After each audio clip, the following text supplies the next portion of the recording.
សូមគ្រប់អង្គប្រជុំហើយសូមគោរពលោកអនុប្រធានសមាជិកជាទីគោរពហើយសូមគោរពលោកគណៈកម្មការសរុបរੂលនៅក្នុងភូមិជាទីគោរពហើយសូមគោរពដល់លោកឪពុកអ្នកម្ដាយបងប្រុសបងស្រីអស់លោកស្រីទាំងអស់ជាទីគោរពក្នុងថ្ងៃនេះជាថ្ងៃទី3ខែ2ឆ្នាំ2026ដែលយើងបានជើញបងប្អូនប្រជាពលរដ្ឋដើម្បីការផ្សព្វផ្សាយជូនដល់បងប្អូនប្រជាពលរដ្ឋនៅក្នុងភូមិដុនអេលទាំងមូលហើយក្នុងនោះការផ្សព្វផ្សាយនេះគឺយើងផ្សព្វផ្សាយ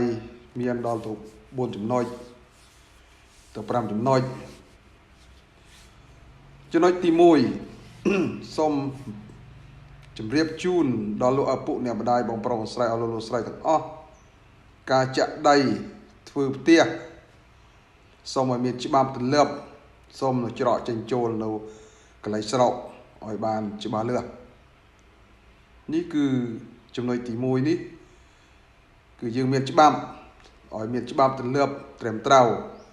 សម្រាប់ចាក់ដីហើយធ្វើផ្ទះទៅធ្វើច្បាប់នៅច្រកចេញចូលនៅសាលាស្រុកទី2អនាម័យនៅក្នុងបណ្ដាគ្រួសារនីមួយៗហើយនឹងរៀបចំសម្អាតបរិស្ថានទៅតាមគ្រួសារនីមួយៗឲ្យបានល្អប្រសើរឲ្យមានសុខភាព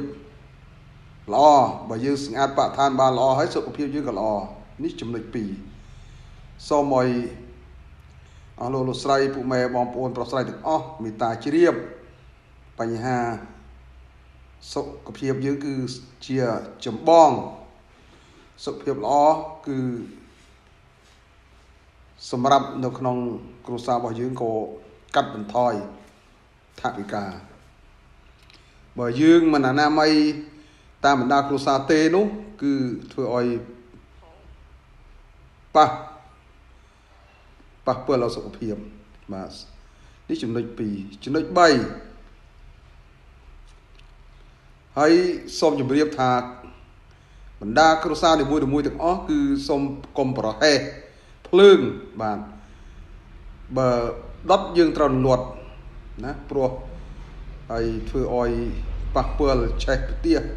ឆេះអ្វីទាំងអស់សម្រាប់បណ្ដាគ្រួសារហើយយើងអនុវត្តឲ្យបានជៀបជួនឲ្យច្បាស់លាស់សម្រាប់តាមបណ្ដាគ្រួសារនីមួយៗបើយើងប្រហែសធ្វើឲ្យគ្រោះថ្នាក់នេះសូមជម្រាបជូនចំណុចទី3បញ្ហាភ្លើងទី4ហើយបងប្អូនដែលមានអត្តសញ្ញាណប័ណ្ណហួសសុពលភាពហើយនឹងហួសកំណត់ហើយសូមឲ្យត្រៀមឯកសារពាក្យពាន់អត្តសញ្ញាណប័ណ្ណដាច់គឺឬជាឯកសារពាក្យពាន់យើងត្រៀមដើម្បីខាងប៉ុស្តិ៍រដ្ឋបាលឃុំយើងចុះមកថតជូនដល់បងប្អូនជីវរដ្ឋនៅក្នុងភូមិរបស់យើងខាងមុខនេះគឺចំណុច4គឺអត្តសញ្ញាណប័ណ្ណសូមពុកម៉ែបងប្អូនទាំងអស់មេត្តាជ្រាបរឿងបញ្ហាអត្តសញ្ញាណប័ណ្ណនេះហើយត្រៀមឲ្យបានច្បាស់លាស់ហើយទី4បញ្ហាការលេងគោក្របីពាសវាពិកាលការលេងក្របីគោពាសវាពិកាលនេះសូមឲ្យមេត្តាលោកឪពុកអ្នកម្ដាយបងប្រុសស្រីគឺតាកចងឲ្យច្បាស់លាស់ត្រួតពិនិត្យឲ្យច្បាស់លាស់ហើយកុំប្រហែសយើងត្រូវតាចងឲ្យជាប់មើលឲ្យច្បាស់នេះគឺសម្រាប់គោក្របី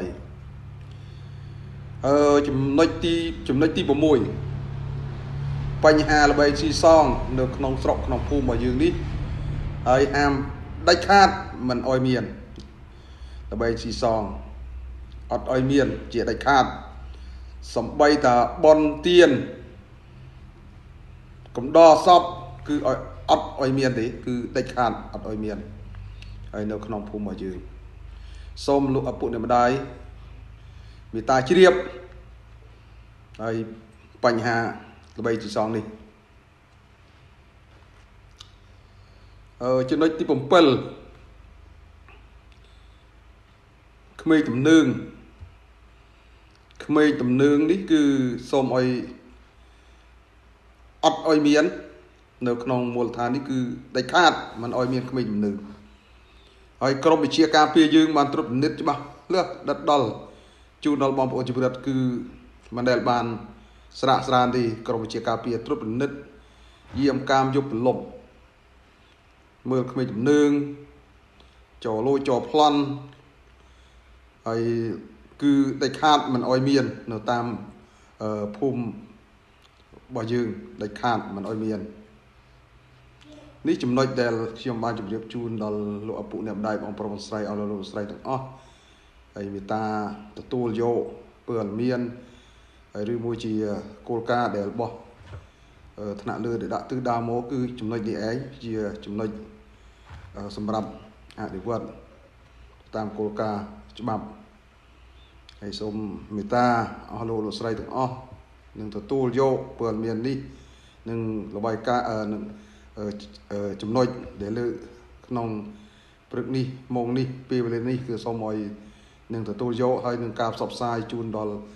បងប្អូនញាតិមិត្តយើងបន្តទៀត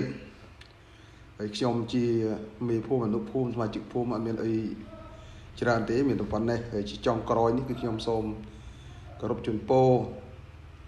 ដល់លោកពុកអ្នកម្ដាយបងប្រុសស្រីអស់លោកស្រីទាំងអស់ហើយលោកអនុប្រធានសមាជិកនិងក្រុមជាការពារហើយនឹងគណៈកម្មការហើយសូមឲ្យលោកមានសេចក្តីសុខសេចក្តីចម្រើនពរទាំង4ប្រការគឺអាយុវណ្ណៈនិងសុខៈពលៈកំបីគ្លេចខ្លាយ